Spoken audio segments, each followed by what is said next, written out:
You're listening to Side by Side with Kathy Wilson, episode 34. But no junk food. We have a phone and hydro bill to pay sometime this week. Ralph was studying the pile of mail the postman had just delivered. I suppose they expect us to pay them. Ontario Hydro doesn't give their customers Christmas presents. Yeah, Ma Belle is a cheap old lady, too. She wouldn't even knit you a pair of socks. We both laughed at the comical idea of Belle Canada knitting Ralph socks. I can go to the bank and pay those bills, but I also need to go to the library, and our orange juice is low. That's a lot of walking for you and Dunc. Why don't I drive you? There Ralph was again, jumping into protector mode. Ralph, I have to keep Dunc's guiding skills honed, or he will just lose them. I will suffer the same effect if you do everything for me. I know you want to help, but encouraging me to do it myself is the best help you can be. Early afternoon brought the sunshine and more glitter on the trees due to the snowfall the night before. If Mother Nature was in a generous mood, perhaps it would stay there for Christmas, but that was weeks away. Dunc, we're paying more bills at the bank, and then I am going to show you a different place with a new route to get us there. Before long, you will know old Meriton as well as the city fathers. Duncan gave a couple of tail swishes. That sounded okay to him. I noted that Duncan chose the correct street to take to the bank and seemed happy with the idea of going. He certainly enjoyed his work, and I was delighted with his fast pace. We stopped before the steps of the bank, and I located the first step with the toe of my boot. Then Big Dunc pushed me back a step, and I was gazing at Billy with his parka zipped to his chin, an apple green toque on his head, and let's not forget the scarf strangling his neck. He was one of Meriton's street people who make a living collecting change from those encountered along the way. I was surprised to feel Dunc standing as erect as he could between Billy and me, doing low-throated growls as he gently pushed me back even further. Billy was not a big man, and I am sure that Duncan caused him to hesitate just a minute before he asked, "Have you got any money for a cup of coffee? I am feeling pretty cold and could use a hot drink." "This is not a good time to ask me for money. I have bills to pay and not even change to give you. After I pay my bills, I will have some coffee money for you." This was a disappointment for him, but I was going into the bank, so he accepted my reasoning. Duncan took a step in Billy's direction, which hastened Billy's retreat. "That dog of yours sure took care of him. I doubt if he'll bother you again." This gentleman also had business in the bank and related Duncan's ability as a bodyguard to the teller. That'll warn Billy not to mess with Dunc. "He looks harmless to me," commented the teller. "You wouldn't say that if you had been there like I was. It was obvious that the gentleman was getting full value from his story. But really, there was a bit of exaggeration here. I'm the queen of exaggeration when it comes to storytelling, so I ought to know.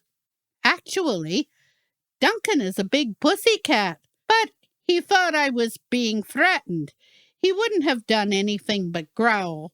Some pussycat, like a tiger. Roar!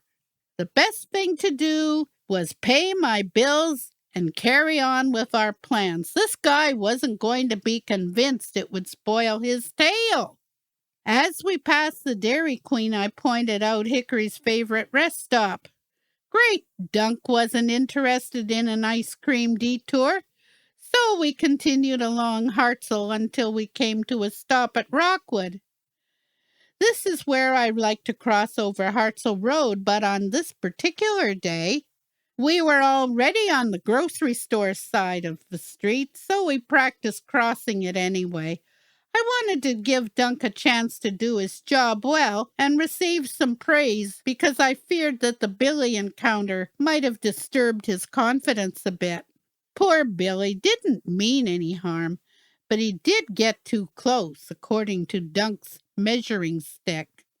Let's visit the library next. That shouldn't take us long, and then we can check out food basics and finish at Timmy's. By then, I will need a caffeine booster before we walk home. As we opened the door, the woman at the desk noticed Duncan. Kathy, is this your new guide? How does Hickory like her retirement?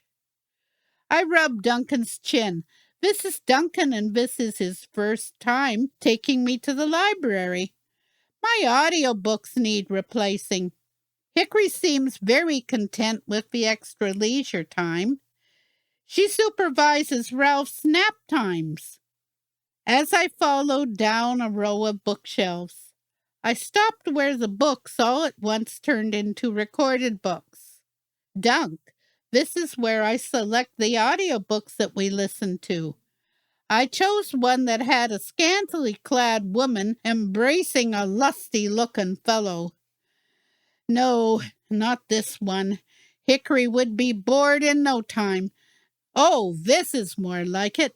MI5 is in hot pursuit of an enemy agent who is sabotaging the nation's popcorn crop. Sounds positively dastardly. As we moved along the shelves of audiobooks, Duncan stopped his guiding every so often because a chair was pulled out directly in our path. There just wasn't enough room between the shelf and the chair for Duncan to go around, so we just elected to stop while I decided what we should do. It was a simple matter to push the chair under the table and then move forward. But after finding no less than 3 chairs providing 3 separate obstacles, enough was enough. Duncan, someone is playing games with us, and these audiobooks are getting heavier by the minute. I pushed the chair under the table and told Duncan to go forward. I wasn't surprised to be stopped by chair number 4. Okay, Big Dunc, you just take me to the counter the best way you can. He selected a shortcut through the book stacks, and we were back at the front desk in short order. I should have told you that in the first place. You are one clever dog. As I was checking out the books, the guy behind me remarked, "That's one smart dog you have." It was amazing the way he stopped at all those chairs and then brought you up here to check out your books. It blew my mind. I've never seen a dog work like that. Something told me that this was the person who created the impromptu obstacle course to test my great Dunc. Duncan enjoys a challenge. Come on, big guy, let's get our groceries. Talk about obstacles. Food Basics had them all. So many things to learn, but we would start with the first necessity. Duncan, this is a shopping cart. We won't get very far in here before we need one of these. I then located another cart and once again repeated the word shopping cart. I honestly thought that Duncan might need a bit more instruction concerning this vital piece of equipment, but he was quick to take me to yet another cart. That was awesome, Duncan. Just fantastic. Good boy. I grabbed the front of the cart and Dunc guided me into the store. As far as I was concerned, he had already surpassed what I had hoped we would achieve that day. So the rest was pure whipped cream. Yes, sir, whipped cream, and not just Cool Whip either. As we passed the apples, Duncan stopped and gave an appreciative sniff. He knew well the pleasure of chomping on an apple. We shared one daily while at school. Let's take a bag of apples home with us. It made sense to show Duncan why I needed that shopping cart. I began to wonder, Just who was doing the shopping when Duncan stopped in front of a display of pineapples? His nose quivered as he inhaled the strange aroma. They were an excellent price. So why not? Into the cart went a pineapple. Maybe I should have got Duncan to choose it rather than me. Now, let's find that orange juice before I run out of space in my backpack.